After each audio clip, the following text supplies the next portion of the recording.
জীবনে চলার পথে সমস্যা যদি কারো ভেতরে আসে, তবে দুর্যোধনের শকুনির মতো লোকের কাছে পরামর্শ নেবেন না। যদি নেবেন, কৃষ্ণ নাইবা রইল কাছে, কৃষ্ণ ভক্ত তো কাছে আছে, তার কাছে সমস্যার সমাধান নেবেন, তিনি কিন্তু ভালো সমস্যার সমাধান দেবেন। আপনাদের ভেতরে কোনো দুঃখ থাকলে, যন্ত্রণা থাকলে আপনি কোথাও বলবেন না, আপনারা দু জায়গায় বলবেন। সবার কাছে নিবেদন রইল, বড় বড় পণ্ডিতদের কথা, ভেতরে দুঃখ থাকতে পারে, যন্ত্রণা থাকতে পারে, ব্যথা থাকতে পারে সংসারে, কিন্তু কারো কাছে বলবেন না, পাড়া প্রতিবেশী কারো কাছে বলবে না। কেন? ওদেরকে বললে তোমার দুঃখটাকে আরো ছড়িয়ে দেওয়ার চেষ্টা করবে। বলবে কোথায়? দু জায়গায়, একটি গুরুচরণে আর একটি গোবিন্দের চরণে। গুরু হলো বাবার মতো, গুরুদেবের কাছে গিয়ে ছেলে মেয়ে যদি ব্যথার কথা বলে, গুরু সবসময় চেষ্টা করে সমাধান করে দেওয়া, তার কাছে বলবেন, কারো কাছে বলবে না। আর যদি গুরুকে কাছে না পান, কোনো লোককে বলবেন না। ভগবানের মন্দিরে দরজাটা বন্ধ করে ভগবানের কাছে কেঁদে কেঁদে বলবেন, প্রভু তুমি যদি আমার ভগবান হও, আমি তোমার দাস হই, আমি বড় সমস্যায় পড়েছি, তোমার চোখে আমার চোখের জল তোমার চরণে দিলাম, এই চোখের জলের মান তুমি রেখে দিও। হরি বল, হরি বল। কীর্তন যদি শুনতে হয়, তবে এরকম হৃদয়ে গেঁথে যান, জীবন আপনার সুন্দর হবে। রবীন্দ্রনাথ ঠাকুর বলেছে, যদি বাড়িতে তোমার যন্ত্রণা থাকে, দরজা বন্ধ করে কাঁদবে, দরজা খুলবে না। তোমার ভেতরে কেউ ধাক্কা দিয়েছে, খুব যন্ত্রণা পাচ্ছ, কারো কাছে কাঁদবে না, দরজাটা বন্ধ করে হুকরে হুকরে কাঁদবে, কোনো অসুবিধা নাই। কিন্তু কেউ যদি দরজা খুলতে বলে, দরজা খোলার পরে চোখের জলটা মুছে একটু হাসি মুখে কথা বলবে, কারণ লোক সুযোগবাদী। কেন? তোমার যদি চোখে জল দেখে, তোমার দুঃখের কথাটা শুনে ও 50 জায়গায় বলবার চেষ্টা করবে, আরও ধোঁকা দেবার চেষ্টা করবে। এই সংসারে কারোর সঙ্গে ভালো সম্পর্ক রাখলেন, সে আপনার সঙ্গে ধোঁকা দিতে পারে, কিন্তু ভগবানের সঙ্গে সম্পর্ক রাখলে সে ধোঁকা দেবে না, সে আপনাকে আবার ভালো জায়গাতে। ভগবান বলেছেন, মদ ভক্ত যত্র গচ্ছন্তি তত্র গচ্ছামি পার্থিব, ভক্তানুমন গচ্ছন্তি মুক্তি স্থিতি বিসহ। সংস্কৃত কথা অনেকে বুঝতে নাই বা পারলেন, সহজ করে বলে দিই। বাড়িতে গাভীর যখন বাছুর হয়, মা বাছুরটাকে ছেড়ে দেবেন, গাভীটাকে দড়ি দিয়ে বেঁধে রাখবেন। বাছুর দৌড়ে দৌড়ে পালাবে, গাভী আর দড়ির কাছে থাকবে না, ও দড়ি ছিঁড়ে বাছুরের পেছনে ছুটবে। কেন? বাছুর যদি খালে বিলে চলে যায়, বাছুর যদি খালে বিলে পড়ে যায়, বাছুরকে কেউ যদি কেড়ে নেয়, যেমন মা গাভী বারবার পেছন পেছন ছোটে, সেরকম ভক্ত যখন ভগবানের নাম করতে করতে রাস্তা দিয়ে চলে যাবে, ভক্ত যদি কোনো বিপদে পড়ে, বিপদে বাড়ানো মধুসূদন ভগবানের পাশে পাশে, ভক্তের পাশে পাশে, নিতাই গৌর হরি বল। ওই যে আপনাদের কাছে নিবেদন রইল বাবা, যারা কীর্তন গান শ্রবণ করছেন, পণ্ডিত বললেন ভক্ত আমার মাতা পিতা, ভগবান বললেন ভক্ত আমার মাতা পিতা, ভক্ত আমার গুরু, ভক্ত আমার নামে রেখেছে বাঞ্ছা কল্প তরু। ভগবানই বললেন গুরু কোথায়? ভক্তই তো গুরু। যদি চোখের জলে ভেসে একবার কাঁদতে পারে, তবে ভগবানের গুরু সে হতে পারে। বাবা শব্দ না করে মন দিয়ে শুনবেন। রামচন্দ্রের প্রিয় ভক্ত কে ছিল? হনুমান। প্রভু বলে কি, এ প্রত্যেক দিন তোমার চরণ দেখছি, তা তোমার চরণ যদি এত সুন্দর হয়, তোমার গুরুর চরণ কেমন হবে? আমার দেখার বড় ইচ্ছা, তোমার গুরু চরণটা কেমন হবে। তোমার চরণ যদি এত সুন্দর হয়, তোমার চরণ পদ্ম বুকে নিলে আমার হৃদয় ঠান্ডা হয়ে যায়। হনুমান বারবার বলছে, তোমার চরণ যদি এত সুন্দর হয়, তোমার গুরুর চরণ কেমন হবে, একবার দেখতে চাই। ভগবান রামচন্দ্র বলছে, এক কাজ করো, সরজু নদী পেরিয়ে চলে যাও, বিরাট বড় পর্বত, ওই পর্বতের গুহাতে আমার গুরু পাগুলো বাইরে করে শুয়ে আছে, কিন্তু কাপড় দিয়ে ঢাকা আছে দুই দিকে। কাপড়টা তুলবে, দেখবে চরণ দুটো দেখতে পাবে। এখন হনুমান কি করেছে, মা লাফাতে লাফাতে সরজু নদী পেরিয়ে গেছে, পেরিয়ে গিয়ে কি করেছে, যেই না পর্বতের নিচে গুহাতে দেখতে পেল সত্যি তো একজন পাগুলো বের করে শুয়ে আছে। মায়েরা পাগুলো বের করে শুয়ে আছে, পাগুলো দেখা যাচ্ছে, একটু কাপড় দিয়ে ঢাকা আছে, মাথার দিক তো ঢাকা আছে। মনে মনে ভাবছে, বা বা আমার প্রভু রামচন্দ্রের চরণ কত সুন্দর। আবার রামচন্দ্রের গুরুর চরণ, যদি আমার প্রভুর চরণ এত সুন্দর হয়, রাধে রাধে, তবে প্রভুর গুরুর চরণ কত ভালো। সবাই তাকান, গুরু চরণ ধরে এইদিকে এইদিকে এইদিকে হনুমান। কীর্তন কেমন জিনিস দেখুন, কীর্তন এরকমই হওয়া দরকার। গরমে আপনারা কষ্ট পাচ্ছেন, দুপুরবেলায় খেয়ে এসেছেন, কিন্তু ওই খাবারের কথা ভুলে গিয়ে এই খাবারের কথা ভাবছেন, যে খাবারটার কথা শুনলে আর দ্বিতীয়বার মানব কুলে জন্ম হয় না, যে খাবারের কথা শুনলে স্বয়ং ভগবানের চরণের জায়গা হয়। এই জগতে কারো যদি ভগবানের চরণের জায়গা হয়, তার চাইতে বড় জায়গা কি কোথাও আছে? হনুমান রামচন্দ্রের গুরু চরণটাকে ধরে, হ্যাঁ, আমার প্রভুর রামচন্দ্রের গুরুর চরণ যদি এত সুন্দর হয়, বদনটা কেমন হবে একবার দেখব। কিন্তু বদনটা কাপড় দিয়ে ঢাকা আছে। মায়েরা, যেই না বদনটা তুলতে গেছে, বদনে কাপড়টা তুলতে গেছে, অমনি দেখছে ওই দিকেও দুটো চরণ। এখন হনুমান মনে মনে ভাবছে, তাহলে কি আমার রামচন্দ্রের গুরুর মাথা নাই, খালি দুদিকেই পা? মানে যে দিক থেকে দেখতে যাচ্ছে সেদিকে চরণ দেখছে। এখন ছুটে গিয়ে বলছে, প্রভু, বলে কি এ কি তোমার গুরুকে দেখতে গিয়েছিলাম। বলে দেখেছিলি? বলে হ্যাঁ দেখলাম। চরণ দেখলি? আহ, তোমার চরণ তো সুন্দর, তার চাইতে চরণ ভালো দেখলাম। তাই নাকি? তা তোর মন সন্তুষ্ট হয়েছে তো? বলছে হ্যাঁ প্রভু, এক জায়গায় খটকা লেগে গেল। বলে কেন? আমি ভাবলাম তোমার গুরুর চরণ যদি এত সুন্দর হয়, বদনটা কেমন, যে না বদনের কাপড়টা তুলতে গেলাম, দেখলাম ওই দিকেও দুটো চরণ। তোমার কি গুরুর মাথা নাই নাকি শুধু পা আছে? সঙ্গে সঙ্গে হনুমানকে রামচন্দ্র কি বলে, দেখুন হনুমান, তুই যাবার সময় আমাকে কি বলেছিলি, চরণ দেখবো না বদন দেখবো? বলি চরণ দেখবো বলেছিলাম। ওই তুই তো বলিস না বদন দেখবো। ওই যে দিক থেকে দেখেছিস তুই শুধু চরণই দেখতে পেয়েছিস। যার যেমন দেখা, ভক্ত যেমন দেখতে চায়, ভগবান তার ইচ্ছা পূর্ণ করে। সবাই লক্ষ্য করুন। এসে বলছে, প্রভু আমি তোমার গুরুদেবের কিন্তু বদন দেখতে চাই। বলছে আর যাবার দরকার নেই। যাবো না? বলে না। বলে ওই পর্বতের গুহাতে যাবার দরকার নেই, সরজু নদীর জলের দিকে এরকম করে তাকাবি, দেখবি তুই দেখতে পাবি আমার গুরুর বদনটা। এখন মায়েরা, হনুমান গেছে, এখন সরজু নদীতে জলের মধ্যে এইদিকে এইদিকে জলের মধ্যে এরকম করে তাকাচ্ছে। আচ্ছা বলুন তো, জলের মধ্যে তাকালে কার মুখ দেখা যায়? জোরে বলুন, জোরে বলুন। জলের মধ্যে তাকালে কার মুখ দেখা যায়? নিজের মুখ। হনুমান এখন জলের দিকে তাকিয়ে আছে, সবাই তাকান, খালি নিজের মুখটা দেখছে। মনে মনে ভাবছে, পোড়া মুখটা খালি আমার দেখতে পাচ্ছি। আবার জলটাকে এরকম করে ঘেঁটে দিচ্ছে, আবার দেখছে। এসে বলছে, প্রভু আর বলো না, তুমি বললে জলের মধ্যে গুরুদেবের চরণ দেখ, গুরুদেবের বদন দেখবো, কোথায় পাবে? আমি তো আমার মুখটাকে দেখতে পাচ্ছি। হনুমানকে বললো, হ্যাঁ রে হনুমান, আমি যে শাস্ত্রে বলে দিয়েছি, ভক্ত আমার মাতা পিতা, ভক্ত আমার গুরু, ভক্ত আমার নামে রেখেছে বাঞ্ছা কল্পতরু।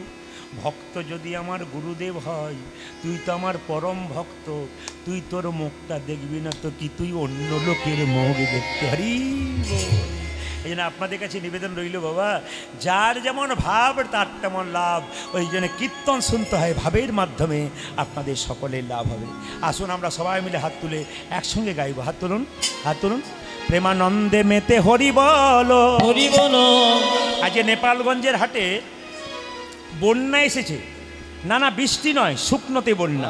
কি ভেসেছে? কাঠ কয়লা নয়, কাঠের টুকরো নয়, পাতা নয়, কি ভেসে আসছে দেখুন। প্রেমানন্দে মেতে হরি বলো, হরি নামের বন্যা যে এলো। প্রেমানন্দে মেতে হরি বলো, হরি নামে বন্যা যে এলো।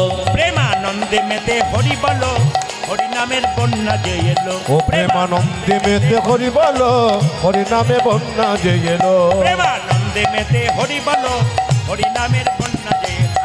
প্রেমানন্দে মেতে হরি বলো, হরি নামে বন্যা যে এলো। বন্যা দেখি নাই শুকনাতে তলাই, ডুবলো দেশের নর নারী জাতের। এমন বন্যা দেখি না শুকনাতে তলাই, ডুবলো দেশে নর নারী জাতের বেজানায়। এমন বন্যা দেখি নাই শুকনাতে তলাই, ডুবলো দেশের নর নারী জাতির। ওই এমন বন্যা দেখি নাই শুকনাতে তলায়, ডুবলো দেশের নর নারী জাতির বেজানায়। দেখো হরিদাস, দেখো হরিদাস, দেখো হরিদাস কাজীর ছেলে, সেও বুঝি ডুবলো। দেখো হরিদাস, দেখো হরিদাস, দেখো হরিদাস কাজীর ছেলে, সেও বুঝি ডুবলো না। হরিদাস, দেখো হরিদাস, দেখো হরিদাস কাজীর ছেলে, সেও বুঝি ডুবলো। ও দেখো হরিদাস, ও দেখো হরিদাস, দেখো হরিদাস কাজের ছেলে, সেই বুঝি ডুবি। প্রেমানন্দে মেতে হরি বলো, হরি নামের বন্যা যে উলধ্বনি। প্রেমানন্দে মেতে হরি বল, হরি নামে বন্যা যে এলো। প্রেমানন্দে মেতে হরি বল, হরি নামে বন্যা যে এলো। প্রেমানন্দে মেতে হরি বল, হরি নামে বন্যা যে এলো। জোরে বলো রাধা রানী কি। বাহ বাহ, শ্যাম সুন্দর কি। আচ্ছা, আপনারাও খেয়েছেন, আমিও খেয়েছি। আমি চিৎকার করে যদি এত জোরে জয় বলতে পারেন, আপনারা কোনো বলতে পারেন জয় না ভয় কি বলছেন বুঝতে পারছি না। আর জোরে বলো রাধা রানী কি।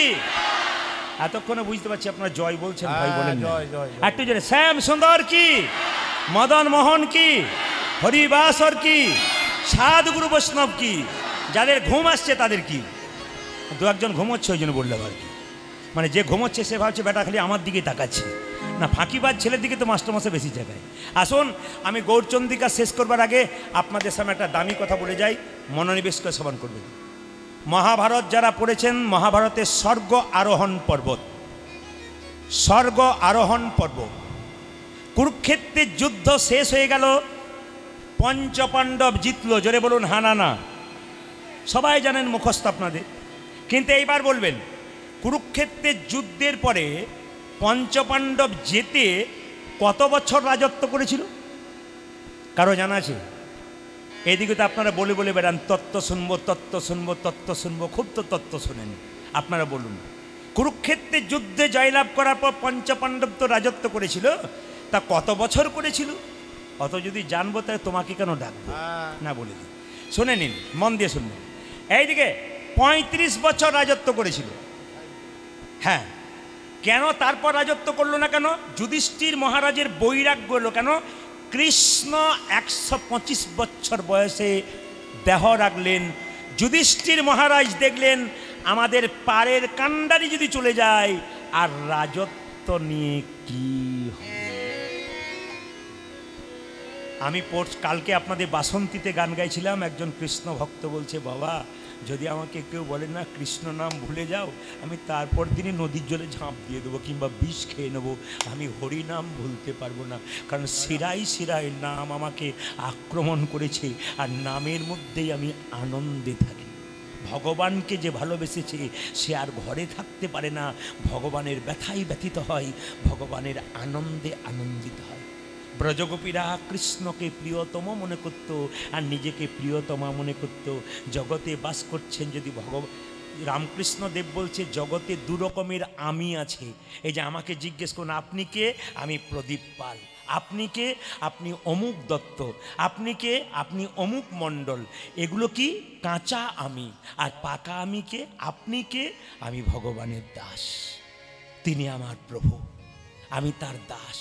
এটা হচ্ছে পাকা আমি। আর কাঁচা আমি কারা? যখন বলবে আমার বাড়ি, আমার গাড়ি, আমি সব, আমি করেছি, আমি সব, এটা হচ্ছে কাঁচা আমি। কাঁচা আমি নয়, পাকা আমি হতে হবে। চোখ মুজলে সব নিতাই গৌর হরিবল হয়ে যাবে।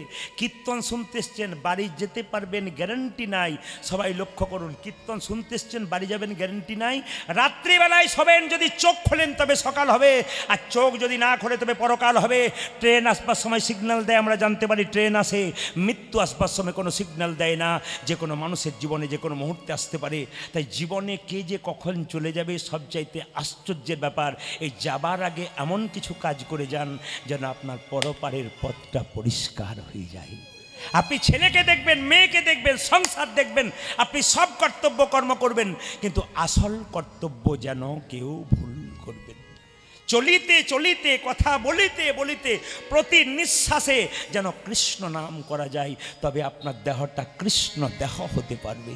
একটু আপনাদের বলে যাই, যুধিষ্ঠির মহারাজ যখন দেখলেন 35 বছর সিংহাসন হয়ে গেল, কৃষ্ণ দেহ রাখলো, আমি আর থাকবো না, বানপ্রস্থে চলে যাব।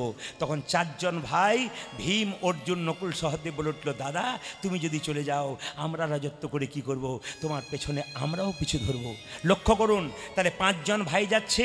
তাদের পঞ্চপাণ্ডবের স্ত্রী দ্রৌপদী বলল, স্বামী তোমরা যদি চলে যাও তাহলে আমি কেন বাকি থাকি?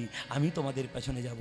5 জন নিয়ে 6 জন যখন চলে যাচ্ছে, মেরু পর্বতের উপর দিয়ে আস্তে আস্তে উঠছে, হঠাৎ দেখলো পেছনে একটা কালো কুকুর কিন্তু চলে যাচ্ছে। যুধিষ্ঠির মহারাজ মনে মনে ভাবলেন, বাহ, এই কুকুরটা তো আমার এই কুকুরটা তো আমার পিছু ছাড়ে নেই, কুকুরটা আমার কে বুঝতেই পারল না যুধিষ্ঠির মহারাজ। সবাই লক্ষ্য করুন, মেরু পর্বতের ওপরে উঠতে উঠতে হঠাৎ দ্রৌপদী হোঁচটকে পর্বত থেকে নিচে পড়ে গেল, দ্রৌপদীর মৃত্যু হয়ে গেল। যখনই দ্রৌপদী, আমি আগেই বললাম আমি যে তত্ত্ব কথাগুলো বলবো মিল থাকবে না। কেন মিল থাকবে না? এমনভাবে বের করে করে আনবো যেগুলো আপনারা জানেন না, শোনেননি। অনেকে জ্ঞানী ব্যক্তি আছে যারা পড়াশুনো করেছেন, তারা জানেন সাধারণ মানুষ কর্মক্ষেত্রে থাকার ফলে সব কিছু ঘাটাঘাটি নাও করতে পারে। শোনা জিনিস শুনলে বড় ভালো লাগে না, তাই অন্য জিনিস শুনলে একটু ভালো লাগে। সবাই লক্ষ্য করুন, একটু মন দিয়ে শুনবেন। যুধিষ্ঠির মহারাজ দেখলো দ্রৌপদী গড়গড় করে নিচে পড়ে গেল আর দ্রৌপদীর মৃত্যু হয়ে গেল। যুধিষ্ঠির মহারাজকে ভীম জিজ্ঞেস করলো, দাদা বলে কি আমাদের পঞ্চপাণ্ডব স্ত্রী দ্রৌপদীর মৃত্যু হলো কেন? স্বার্থপরতা। যুধিষ্ঠির মহারাজ বলল, দ্রৌপদী স্বার্থপর ছিল, দ্রৌপদীর এক চারিতা ছিল। কেন? দ্রৌপদীর পঞ্চস্বামী, আমরা 5 জন স্বামী। তাহলে একটা স্ত্রী যদি 5 জন স্বামী হয়, সবাইকে সমান ভালোবাসা দেওয়া দরকার, কিন্তু দ্রৌপদী সবাইকে সমান ভালোবাসা দেয় নাই। 5 জনের মধ্যে একজনকে সবচাইতে বেশি ভালোবাসতে, বলতে পারবেন কাকে? জোরে বলুন। বাহ, খুশি আমি খুব। অর্জুনকে সবচাইতে বেশি ভালোবাসতে। এই জন্য দ্রৌপদীর অকাল মৃত্যু হয়ে গেল।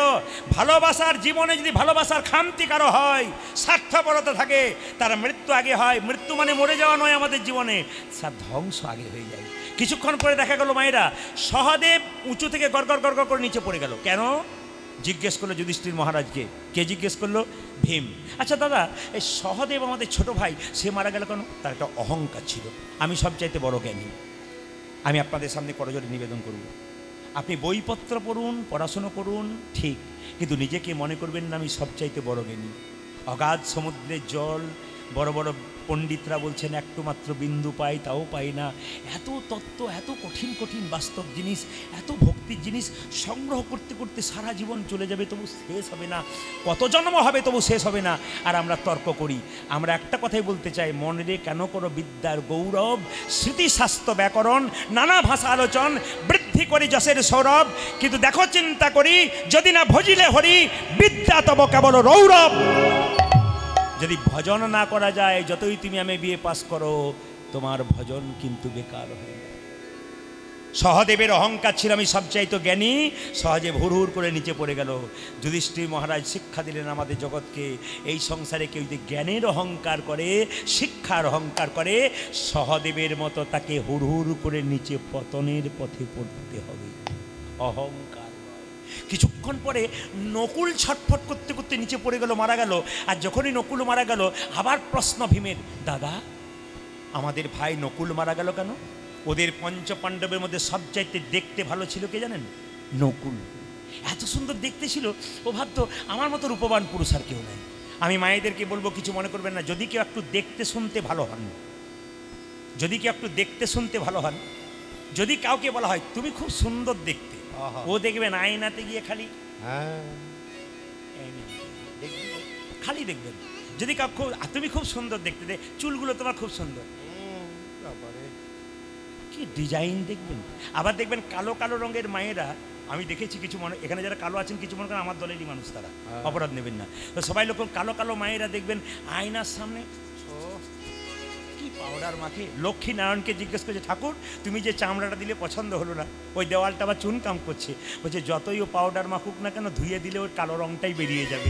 মানে আমি যে রঙটা দিয়ে ওটা বেরোবে সাদা, কোনোদিন হবে না। ও লোক ঠকানোর জন্য বেরোচ্ছে আর কি।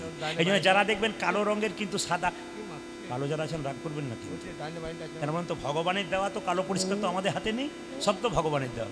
তো মায়েরা সাদা করবার চেষ্টা করেন, কারণ গোবিন্দের নামে নিরামিষ খান, প্রসাদ ভোজি হন, আপনার রং দেখতে হবে না, আপনার রংকে মানুষ পছন্দ করবে, পছন্দ নয় আপনাকে দেখে মাথা নিচু করবে।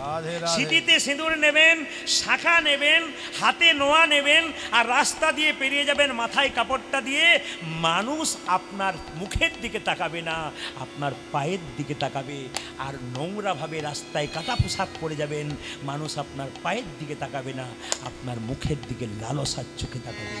আপনি মা জননী হয়েছেন, কোনো পুরুষ যেন আপনার মুখের দিকে লালসার চোখে না তাকাতে পারে, সেই জন্য মহিয়সী নারী হন, বিদ্যাসাগরের মায়ের মতো হন, ভগবতী দেবীর মতো হন। ছেলেকে জন্ম দিয়েছিল খালের ছেলে নয়, বিলের নয়, সাগরের মতো সন্তানকে জন্ম দিল। এমনি এমনি মা হওয়া যায় না, মা যদি ভালো হয় তবে সাগরের মতো সন্তান জন্ম দিতে পারে, যদি ভগবতী দেবীর মতো কেউ মা। সবাই তাকান আমার দিকে। মারা গেল নকুল সহদেব, কিছুক্ষণ পরে অর্জুন মারা গেল নিচে পড়ে। আবার একই প্রশ্ন, দাদা অর্জুন মারা গেল কেন? বলে একটাই কারণ। বলে কি? অর্জুনের খুব অহংকার ছিল, আমি একদিনে সব সৈন্যকে মেরে ফেলবো। অর্জুনের এক নাম সব্যসাচী। সব্যসাচী কাদেরকে বলা হয় জানেন? যে দুটো হাত একসঙ্গে চলে, তাদের সব্যসাচী বলে। তো বলছে অর্জুন খুব অহংকার ছিল, আমি একদিনে সব সৈন্য মেরে দেবো। কৃষ্ণ বলছে তোমার অহংকারে তো ভালো নয়। অহংকারের পতন হয়ে গেল কার? অর্জুনের।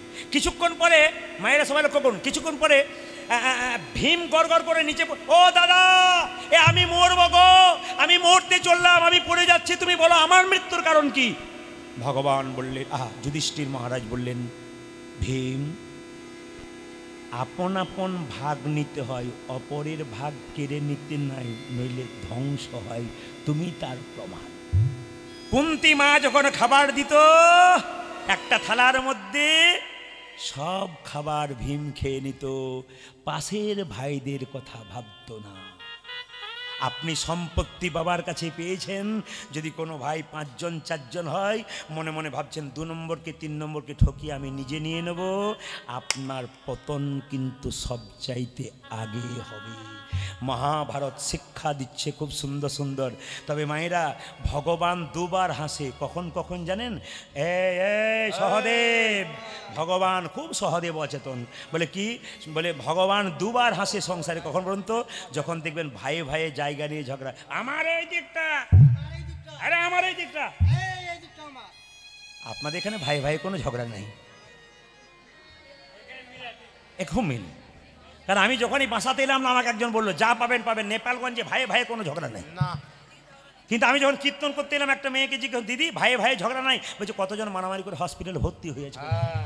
সব জায়গাতেই আছে, কোনো জায়গাতে বাদ নাই।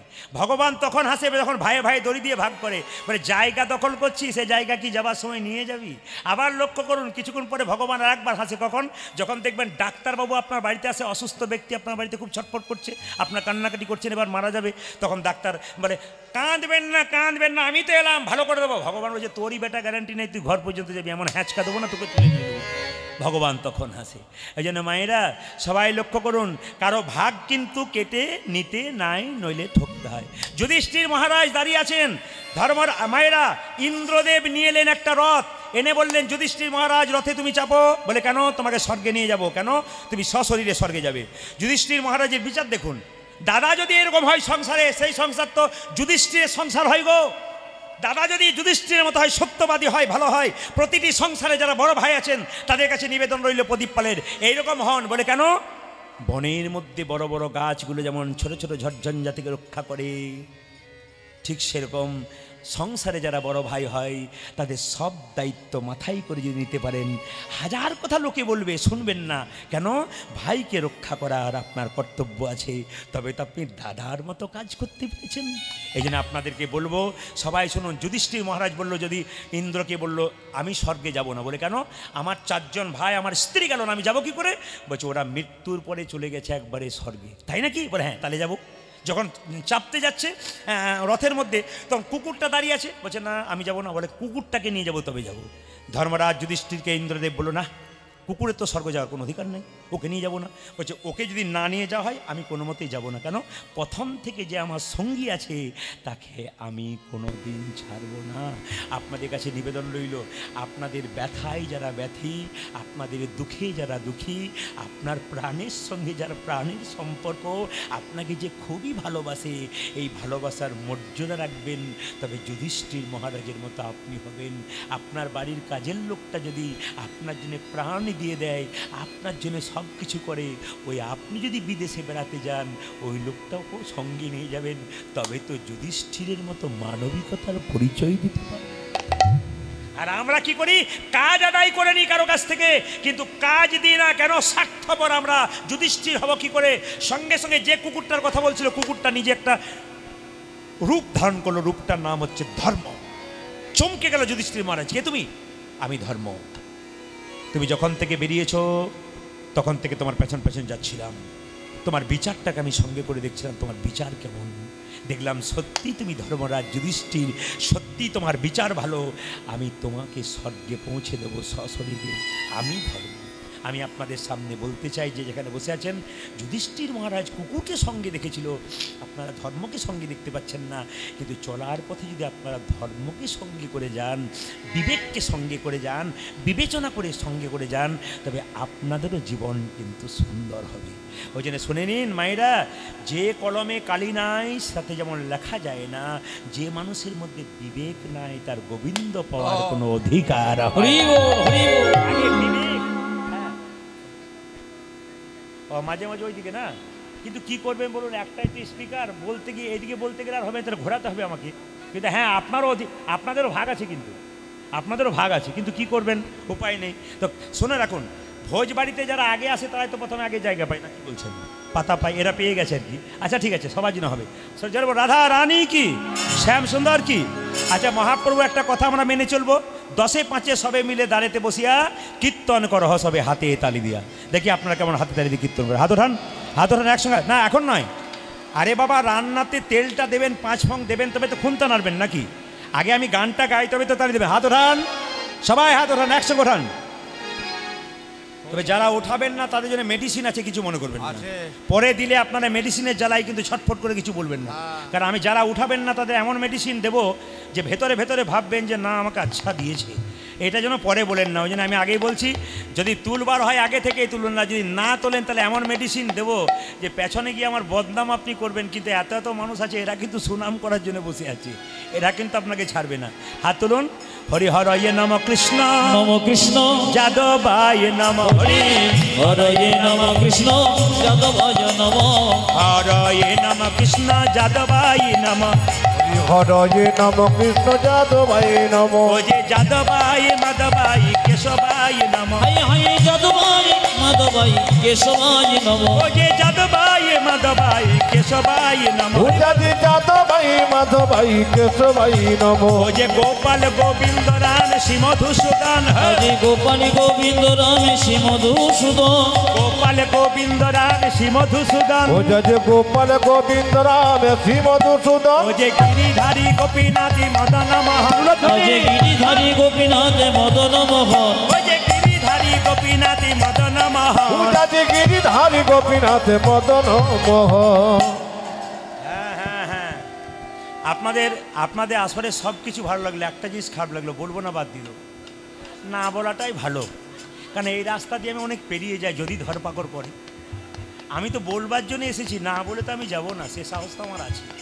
আপনারা সবাই হাততালি দিলেন, হরি হরয়ে নম কৃষ্ণ যাদবায় নম, কি সুন্দর হাততালি দিচ্ছেন, এটা আমার ভালো লাগলো।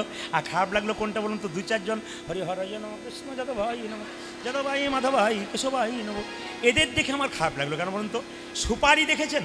হ্যাঁ, 2-4 জন এরকম করেছিল, তারপর নামিয়ে দিয়েছে, বলে বেটা আমাকেই দেখছে বলে। এরপরও 2-4 জন কিন্তু হাত এরকম করেছে, কেন? ওরা বাংলা বোঝে না, উড়িষ্যা থেকে এসেছে। সুপারি দেখেছেন? এর বাইরেও রস নাই, ভেতরেও রস নাই, আর খেলে দাঁত নষ্ট হয়, বরং কিছু উপকার হয় না। সুপারি, ওই যে বললাম যারা এরকম করেছেন তারা বেটা আমাকে সুপারি বলে দিল। হ্যাঁ, রস নাই তো, এ তো কোনো কাজেই নাই।